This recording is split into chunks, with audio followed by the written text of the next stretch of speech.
TTD మాజీ chairman Bhumana Karunakar రెడ్డిపై Kiran royal విమర్శలు చేశారు. ఠాకూర్ సినిమాలో మాదిరిగా తిరుమలలో భూమన కరుణాకర్ రెడ్డి తన మనుషులను పెట్టారని ఆరోపించారు. వాళ్ల ద్వారా తప్పుడు సమాచారం సేకరించి తిరుమలపై దుష్ప్రచారం చేస్తున్నారని మండిపడ్డారు.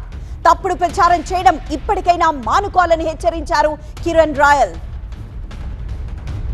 ఠాగూర్ సినిమా చూసాక మన చిరంజీవి గారిది తెలుసు అందరికీ. ఈయన ఠాగూర్ అయ్యాడు. ఆయన ఆ టీం వర్క్ చేశాడు.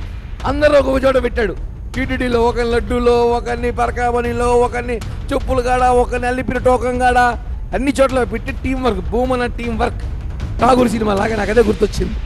అలా ఆయన పెట్టి వాళ్ళందరి దగ్గర ఇన్ఫర్మేషన్ గ్యాదర్ చేస్తాడంట. చేసి ప్రెస్ మీట్ పెట్టి మమ్మల్ని విమర్శిస్తాడు. ఆ గ్యాదర్ చేసేటప్పుడు అది అయిందా, సెటిల్ అయిందా లేదో చూసుకోవాలి కదా సార్. చూసుకొని మాట్లాడాలి. సెటిల్ అయిపోయిందని తీసుకొచ్చి మాట్లాడడం కరెక్ట్ కాదు.